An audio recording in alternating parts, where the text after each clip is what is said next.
നമസ്തേ ഭഗവാൻ. നവഗ്രഹ ദോഷ പരിഹാരത്തെക്കുറിച്ചിട്ടുള്ള കാര്യങ്ങളാണ് നമ്മൾ പറഞ്ഞുകൊണ്ടിരിക്കുന്നത് അല്ലേ. ഇന്ന് നമ്മൾ മനസ്സിലാക്കാൻ പോകുന്നത് ശുക്രൻ എന്ന് പറയുന്ന ഗ്രഹത്തെക്കുറിച്ചിട്ടാണ്. ശുക്രൻ അഥവാ വീനസ്.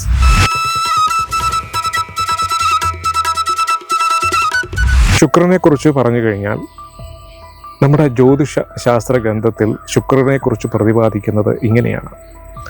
അതായത് ഭൃഗുമഹർഷിയിൽ കയാതിയിൽ ജനിച്ച പുത്രനാണ് ശുക്രൻ എന്നാണ് പറയാറ്. കയാതി എന്നും പേരുണ്ട്, പുലോമ എന്നും പറയാറുണ്ട്. പിതാവിൽ നിന്ന് മന്ത്രോപദേശം സ്വീകരിച്ചതിന് ശേഷം ബാല്യകാലത്തിൽ തന്നെ ഇദ്ദേഹം എന്ത് ചെയ്തു? തപസ് ആരംഭിച്ചു. ശുക്ര എന്ന പദത്തിനർത്ഥം സംസ്കൃതത്തിൽ വ്യക്തം അല്ലെങ്കിൽ പ്രകാശം എന്നൊക്കെയാണ്. ഭഗവാൻ അങ്ങനെ ഭൃഗുമഹർഷിയിൽ നിന്ന് തൻ്റെ പുത്രൻ ബാല്യകാലത്ത് തന്നെ മന്ത്രോപദേശം നേടിയതിനു ശേഷം അദ്ദേഹം തപസ് ആരംഭിക്കാൻ പോയി. ബാല്യകാലത്ത് തന്നെ, വളരെ ചെറുപ്പകാലത്ത് തന്നെ. നമ്മുടെ ബാല്യകാലത്തിലൊക്കെ നമ്മൾ ഇങ്ങനെ എന്തെങ്കിലും ചെയ്യാറുണ്ടോ? ഇല്ല.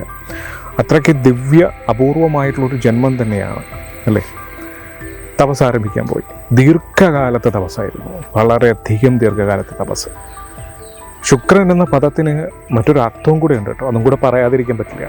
വ്യക്തം അല്ലെങ്കിൽ പ്രകാശം എന്നൊക്കെ പറയും. ഇദ്ദേഹം അങ്ങനെ 1000 ആണ്ടുകൾ തപസ് ചെയ്തു. തപസ്സിനൊടുവിൽ മഹാദേവൻ അല്ലെങ്കിൽ പരമശിവൻ സഞ്ജീവനി മന്ത്രം ഇദ്ദേഹത്തിന് കൊടുക്കുകയാണ്. അതായത് സഞ്ജീവനി മന്ത്രം മഹാദേവനിൽ നിന്ന് ഹൃദ്യസ്ഥമാക്കിയിട്ടുണ്ട് എന്നർത്ഥം. ശുക്രൻ എന്ന് പറയുന്ന ഗ്രഹത്തെക്കുറിച്ച് പറഞ്ഞു കഴിഞ്ഞാൽ ഏറ്റവും കൂടുതൽ ചൂടുള്ള ഒരു ഗ്രഹമാണ് ശുക്രൻ. രജോഗുണ പ്രിയനാണ് ശുക്രൻ. അസുരന്മാരുടെ ഗുരുവായതിനാൽ ഇദ്ദേഹത്തെ ശുക്രാചാര്യൻ എന്ന് വിളിക്കാറുണ്ട്. നിങ്ങളെപ്പോഴെങ്കിലും ഈ ഒരു പേര് സുപരിചിതമായിട്ട് പുരാണ കഥകളിൽ കേട്ടിട്ടുണ്ടോ? കേട്ടിട്ടുണ്ടെങ്കിൽ കമൻറ്റ് ചെയ്യാൻ മടിക്കണ്ട കേട്ടോ. അത് ഈ ഗ്രഹത്തെയാണ് സൂചിപ്പിക്കുന്നത്. ഈ ശുക്രൻ്റെ ദശാകാലം എന്ന് പറയുന്നത് 20 വർഷമാണ്. നിറം എന്ന് പറയുന്നത് വെള്ള നിറമാണ്. പല വർണ്ണങ്ങളും പറയുന്നുണ്ട് എങ്കിലും പ്രധാനമായും വെള്ള നിറമാണ്. ദിവസമായി വരുന്നതാണെങ്കിലും വെള്ളിയാഴ്ചയാണ്. ഇതെല്ലാം പ്രധാനമായി ഓർത്തു വയ്ക്കേണ്ടുന്ന ചില കാര്യങ്ങൾ തന്നെയാണ്. ശുക്രൻ്റെ ദിശ വരുന്നത് എവിടെയാണെന്ന് അറിയുമോ? തെക്ക് കിഴക്ക് ഭാഗമാണ്. തെക്ക് കിഴക്ക് ഭാഗമാകുമ്പോഴത്തേക്ക് എവിടെയാ? അഗ്നികോൺ ഭാഗം വരും. അഗ്നി മൂല എന്നൊക്കെ പറയാം. ആ ഭാഗത്തായിട്ടാണ് വരിക. ശുക്രൻ്റെ അധിദേവതയായിട്ട് വരുന്നതാണെങ്കിലോ അന്നപൂർണേശ്വരിയാണ്. ശുക്രനെ പ്രതിനിധാനം ചെയ്യുന്ന അവയവമാണെങ്കിൽ കണ്ണാണ്. കണ്ണിന് എന്തെങ്കിലും പ്രശ്നങ്ങളുള്ള ഒരാൾക്ക് അവരുടെ ജാതകം അല്ലെങ്കിൽ സസൂക്ഷ്മം പരിശോധിച്ച് കഴിഞ്ഞാൽ ചിലപ്പോൾ ശുക്രന് ബലക്കുറവുണ്ടാവും. മനസ്സിലാവുന്നുണ്ട് ഞാൻ പറയുന്നത്? മനസ്സിലായി കാണുമെന്ന് വിശ്വസിക്കുന്നു. ശുക്രനെക്കുറിച്ച് മറ്റൊരു മനോഹരമായ അറിവുണ്ട്. അതായത് പ്രഭാതവേളയിലും സായം സന്ധ്യയിലും ശുക്രനെ നമുക്ക് സൂര്യനോടൊപ്പം സൂര്യോദയത്തിന് അല്ലെങ്കിൽ സൂര്യാസ്തമയത്തിന് കാണപ്പെടാറുണ്ട്. നിങ്ങൾ ശ്രദ്ധിച്ചു കഴിഞ്ഞാൽ മനസ്സിലാക്കാൻ സാധിക്കും. അത് ഈ ശുക്രൻ എന്ന് പറയുന്ന ഗ്രഹമാണ്. ആ ഒരൊറ്റ കാരണം കൊണ്ട് തന്നെ ശുക്രനെ പ്രഭാത നക്ഷത്രമെന്നും സന്ധ്യാനക്ഷത്രമെന്നും പറയാറുണ്ട്. അതെ, നിങ്ങളിനി എപ്പോഴെങ്കിലും സൂര്യോദയ സമയത്തോ അല്ലെങ്കിൽ സൂര്യ അസ്തമിക്കുന്ന സമയത്തോ ആകാശത്തേക്കൊന്ന് നോക്കി നോക്കൂ. കാണുകയാണെങ്കിൽ കണ്ട് മനസ്സിലാക്കാൻ നിങ്ങൾക്ക് സാധിച്ചു കഴിഞ്ഞാൽ കമൻറ്റ് ചെയ്യണേ. വന്നിട്ട് വീഡിയോ ഇവിടെ തന്നെ ഉണ്ടാവും. മറ്റൊരു പ്രധാനപ്പെട്ട കാര്യം ശുക്രനെ കുറിച്ച് പറയാനുണ്ട്. അതായത് ശുക്രൻ്റെ ഗുണവും വ്യാഴത്തിൻ്റെ ഗുണവും ഒരാൾക്ക് 2 ഗുണവും കൂടെ ഒരാൾക്ക് അനുഭവിക്കാൻ സാധിക്കില്ലെന്നാണ് ജ്യോതിഷം പറയുന്നത്. ജാതകവശാൽ ശുക്രൻ അദ്ദേഹത്തിന് ബലവാനായി നിൽക്കുകയാണ് എങ്കിൽ ലക്ഷറി ജീവിതമായിരിക്കും അദ്ദേഹം അനുഭവിക്കുക. അതെ, അത് മാത്രമല്ല കേട്ടോ, വന്നു ചേരുന്ന ഗുണങ്ങൾ വേറെ നിരവധിയാണ്. അദ്ദേഹം നല്ല ധൈര്യസമ്പത്തായിരിക്കും, ധൈര്യമുള്ള ആളായിരിക്കും, സമ്പത്തിനുടമയായിരിക്കും, വളരെയധികം ആത്മവിശ്വാസം ഉണ്ടാവും, വാഹനങ്ങളുണ്ടാവും. അതുമാത്രമല്ല കലാപരമായിട്ടുള്ള കഴിവുകളുള്ള ആൾക്കാർ, അങ്ങനെയൊക്കെ ഉണ്ടാകുന്ന വ്യക്തിയെ നമ്മൾ സസൂക്ഷ്മം പരിശോധിച്ച് കഴിഞ്ഞാൽ അദ്ദേഹത്തിൻ്റെ ജാതകത്തിൽ ശുക്രൻ നല്ല ബലവാനായിരിക്കും. അതെ, അത് മാത്രമല്ല മറ്റൊരു കാര്യമുണ്ട്. ശുക്രൻ ക്ലോക്ക് വൈസിൽ മാത്രമേ കറങ്ങുള്ളൂ, ആൻറ്റി ക്ലോക്ക് വൈസിൽ കറങ്ങില്ല. അങ്ങനെയുള്ള ഒരു പ്രത്യേകത കൂടെ ഈ ശുക്രൻ എന്ന് പറയുന്ന ഗ്രഹത്തിനുണ്ട് കേട്ടോ. അതെ, ഇങ്ങനെ കറങ്ങാൻ എടുക്കുന്ന സമയം അല്ലെങ്കിൽ ദിവസം എന്ന് പറയുന്നത് 243 ദിവസം കൊണ്ടാണ് ഇത് കറങ്ങുന്നത്. ശുക്രൻ നീചനായ ഒരു വ്യക്തിയിൽ അല്ലെങ്കിൽ ശുക്രൻ നീചാവസ്ഥയിലാണെങ്കിലോ ഡൈവോഴ്സ് ഉറപ്പാണ്. കൂടാതെ ലഹരി വസ്തുക്കളുടെ ഉപയോഗം, അനാവശ്യമായിട്ടുള്ള ചിലവുകൾ, ഇതൊക്കെ ആ വ്യക്തിയിൽ കൂടുതലായിരിക്കും. എങ്ങനെ? ശുക്രൻ നീചനായാൽ. പിന്നെ നമുക്ക് മനുഷ്യനാകുമ്പോൾ രോഗങ്ങളെക്കുറിച്ച് ചിന്തിക്കാമല്ലോ. രോഗങ്ങളെക്കുറിച്ച് ചിന്തിക്കുമ്പോൾ ശുക്രൻ നീചനാകുന്ന ഒരു വ്യക്തിയിലെ രോഗങ്ങളെ എങ്ങനെയാണ് വന്ന് സ്വാധീനിക്കുന്നത് എന്ന് ചോദിച്ചു കഴിഞ്ഞാൽ ഡയബറ്റീസ്, ലൈംഗികപരമായിട്ടുള്ള രോഗങ്ങൾ, പാൻക്രിയാസ് ഗ്രന്ഥി മൂലമുണ്ടാകുന്ന രോഗങ്ങൾ, അതിനോടൊപ്പം തന്നെ കണ്ണ് സംബന്ധമായ രോഗങ്ങൾ, അത് ഞാൻ നേരത്തെ പറഞ്ഞതാണ്. ഇവയെല്ലാം ഇങ്ങനെയുള്ള രോഗങ്ങൾ, ഈ അവയവങ്ങളെ സംബന്ധിക്കുന്ന രോഗങ്ങൾ വരാൻ ചാൻസ് കൂടുതലാണ്. എങ്ങനെ? ശുക്രൻ നീചനായ വ്യക്തിയിൽ. മനസ്സിലായോ? ലോഹത്തെക്കുറിച്ച് പറഞ്ഞു കഴിഞ്ഞാൽ ലോഹം വരുന്നത് സ്വർണം, വെള്ളി, ഡയമണ്ട് എന്നീ ലോഹങ്ങളാണ് ശുക്രനെക്കുറിച്ച് ചിന്തിക്കുമ്പോൾ നമ്മൾ മനസ്സിലാക്കി വെക്കേണ്ടുന്ന കാര്യം. അമരപ്പയറാണ് ശുക്രൻ്റെ ധാന്യമായി വരുന്നത്. ഇനി നമുക്ക് ശുക്രദോഷ പരിഹാരങ്ങൾ എന്തൊക്കെയാണെന്ന് നോക്കാം. നമുക്ക് ഇത് അനുഭവിക്കുന്ന അല്ലെങ്കിൽ ഇതിന് നീചമായി നിൽക്കുന്ന വ്യക്തികളിലൊക്കെ നമുക്ക് ചെറിയ ചെറിയ പരിഹാരങ്ങളൊക്കെ ചെയ്ത് ശുക്രനെ ബൂസ്റ്റ് ചെയ്ത് കൊണ്ടുവരാൻ നമ്മൾ എന്തൊക്കെ നമുക്ക് ചെയ്യാൻ സാധിക്കും എന്ന് പൊതുവേ ചിന്തിക്കുമ്പോൾ വളരെ എളുപ്പമായിട്ടുള്ള ലഘുവായിട്ടുള്ള ചില കാര്യങ്ങളാണ് ഞാൻ നിങ്ങൾക്ക് പറഞ്ഞു തരാൻ പോകുന്നത്. എന്തൊക്കെ നോക്കാം. ആദ്യമായി മനസ്സിലാക്കേണ്ടത് വിഷ്ണുവിനെ നന്നായി ഭജിക്കുക. ഓം നമോ നാരായണായ നമ എന്ന മന്ത്രം, അഷ്ടാക്ഷരി മന്ത്രം ദിവസവും ജപിക്കാൻ നിങ്ങൾക്ക് സാധിക്കണം. അതൊരു വലിയൊരു പരിഹാര മാർഗ്ഗമാണിത്. ഇങ്ങനെ ദിവസവും ചെയ്യുന്ന വ്യക്തിക്ക്, ദിവസവും 1008 ജപിക്കുന്ന ഒരു വ്യക്തിക്ക് ശുക്രൻ്റെ ദോഷങ്ങളെ നമുക്ക് മാറ്റിക്കൊണ്ടുവരാൻ സാധിക്കും. ഒരു പ്രാവശ്യം ജപിച്ച് നാളെ മാറും എന്നല്ല ഞാൻ പറഞ്ഞത്, കണ്ടിന്യൂസ് ആയിട്ട് ജപിക്കണമെന്നാണ് പറയുന്നത്. മറ്റൊരു കാര്യം, നവഗ്രഹ പ്രതിഷ്ഠയുള്ള സ്ഥലത്ത് പോയിട്ട് ശുക്രന് താമര ഇതൾ കൊണ്ട് പൂജിച്ചു കഴിഞ്ഞാൽ, നിങ്ങൾ പൂജിക്കണമെന്നല്ല കേട്ടോ പറയുന്നത്, പൂജ അറിയാമെങ്കിൽ അല്ലെങ്കിൽ ആ ശാന്തിക്കാരന് പറഞ്ഞ് ആ ക്ഷേത്രത്തിൽ പറഞ്ഞ് സമർപ്പിച്ച് താമര ഇതൾ കൊണ്ട് സമർപ്പിച്ചു കഴിഞ്ഞാൽ, അല്ലെങ്കിൽ പുഷ്പാഞ്ജലി ചെയ്താൽ, അല്ലെങ്കിൽ പൂജിച്ചാൽ ശുക്രൻ നിങ്ങൾക്ക് നല്ലതുപോലെ അനുഗ്രഹം ഉണ്ടാവും. അതൊരു നല്ലൊരു പരിഹാര മാർഗം തന്നെയാണ്. മറ്റൊരു സിമ്പിളായിട്ടുള്ളൊരു കാര്യം കേട്ടോ, അതായത് ദിവസവും കുളിക്കുന്ന സമയത്ത് 1, 2, 3 ഏലക്ക ഇട്ട് തിളപ്പിച്ച വെള്ളം നിങ്ങൾ കുളിക്കുന്ന വെള്ളത്തിൽ കൂടെ ലയിപ്പിച്ചതിന് ശേഷം കുളിക്കാൻ ശ്രമിക്കുക. ഇങ്ങനെ ചെയ്തു കഴിഞ്ഞാൽ ശുക്രൻ്റെ അനുഗ്രഹം ലഭിക്കാൻ വളരെ ഉത്തമമാണ്.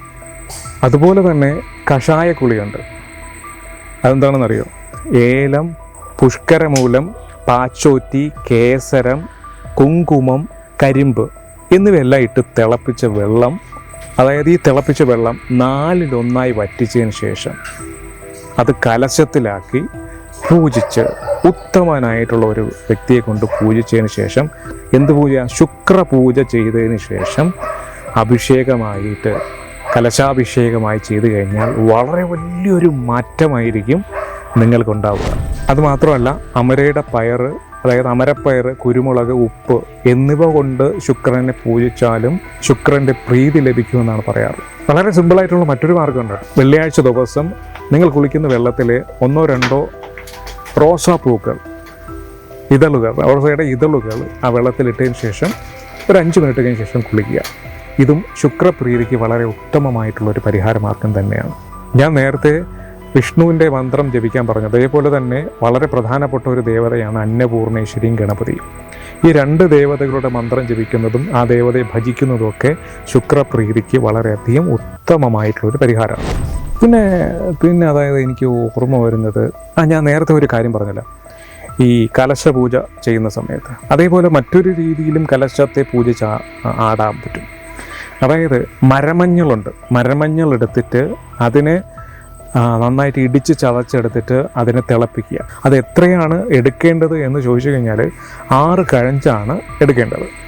6 കഴഞ്ചെടുത്തതിന് ശേഷം, അങ്ങാടിക്കടയിൽ മരമഞ്ഞൾ വാങ്ങാൻ കിട്ടും കേട്ടോ. ഇത് ഇടിച്ചു ചതച്ചതിന് ശേഷം വെള്ളത്തിലിട്ട് തിളപ്പിക്കുക.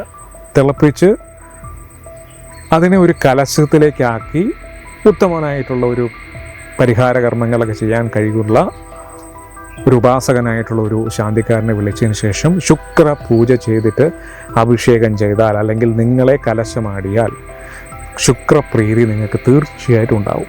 വളരെ മനോഹരമായിട്ടുള്ള ഒരു പരിഹാര മാർഗങ്ങൾ ഒന്ന് തന്നെയാണ് കേട്ടോ ഭഗവാൻ. അതുപോലെ തന്നെ വെള്ള സുഗന്ധ പുഷ്പങ്ങളെ കൊണ്ട് പൂജിക്കുന്നതും വളരെ നല്ലതാണ്. ശുക്രൻ്റെ യന്ത്രം ധരിക്കുന്നതും വളരെ നല്ലതാണ്. മഹാലക്ഷ്മി യന്ത്രം ധരിക്കുന്നതും നല്ലതാണ്. ഗണപതി ഭഗവാന്റെ യന്ത്രം ധരിക്കുന്നതും നല്ലതാണ്, വളരെ ഉത്തമമാണ്. ശുക്രൻ അവരുടെ ജാതകത്തിൽ നീചനായിരിക്കുന്ന വ്യക്തിയിൽ വെള്ള വസ്ത്രം ഉപയോഗിക്കാൻ ശ്രമിച്ചു കഴിഞ്ഞാൽ നമുക്ക് ഏറെക്കുറെയൊക്കെ ഈ ഒരു ശുക്രൻ്റെ പ്രീതിയെ നമുക്ക് പിടിച്ചു പറ്റാൻ സാധിക്കും. നിങ്ങൾ തന്നെ ഡിസൈൻ ചെയ്ത വസ്ത്രമായിരുന്നാൽ ബഹുകേമമായിരിക്കും. അതെ, മറ്റൊരു മനോഹരമായിട്ടുള്ളൊരു ശുക്രനെ പ്രീതി പിടിച്ചു പറ്റാൻ പറ്റുന്ന ഒരു കാര്യം പറഞ്ഞുതരാം. അല്ലെ, നിങ്ങളുടെ വീട്ടിലാവട്ടെ, നിങ്ങളുടെ വീടുകളിലാവട്ടെ, വ്യാപാര സ്ഥാപനങ്ങളിലാവട്ടെ, ഷോപ്പുകളിലാവട്ടെ, നിങ്ങൾക്ക് അവിടെ ചെയ്യാൻ പറ്റുന്നൊരു കാര്യമുണ്ട്. വെറ്റില, അടയ്ക്ക, പഴം, അതിനോടൊപ്പം മധുര പലഹാരങ്ങൾ എന്നിവയെല്ലാം സമർപ്പിച്ച് പൂജിച്ചതിന് ശേഷം അവയെല്ലാം മറ്റുള്ളവർക്കെല്ലാം ദാനമായി കൊടുക്കാൻ നിങ്ങൾക്ക് സാധിച്ചു കഴിഞ്ഞാൽ തീർച്ചയായിട്ടും ശുക്രപ്രീതി നിങ്ങൾക്ക് ലഭിക്കുന്നതാണ്. പിന്നെ മറ്റൊരു പരിഹാര മാർഗമുണ്ട്. അതായത് നമ്മൾ ഉറങ്ങാൻ കിടക്കുന്ന സമയത്ത് നമ്മളെ തലയണയുടെ അടിയിൽ ഒരു കിഴി സെറ്റ് ചെയ്ത് വയ്ക്കുക. അമരയുടെ വിത്തെടുക്കുക, അമരപ്പയർ എടുത്തതിന് ശേഷം അതൊരു ചെറിയ കിഴി കെട്ടിയിട്ട് ഒരു ചെറിയ ടീസ്പൂൺ മതി, കിഴി കെട്ടിയിട്ട് അത് തലയുടെ അടിയിൽ വെച്ച് കിടന്നുറങ്ങുക. എന്നിട്ട് പിറ്റേ ദിവസം ആ പയറെടുത്ത് ബോട്ടിലേക്ക് മാറ്റി വയ്ക്കുക. തുടർന്ന് അങ്ങനെ 9 ദിവസം ചെയ്യണം കേട്ടോ.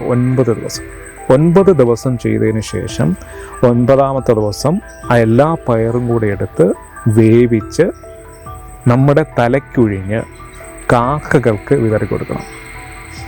തലയ്ക്കൊഴിഞ്ഞ ശേഷം നിങ്ങൾ കഴിക്കരുത് കേട്ടോ, അത് കാക്കകൾ വിതറി കൊടുക്കുക.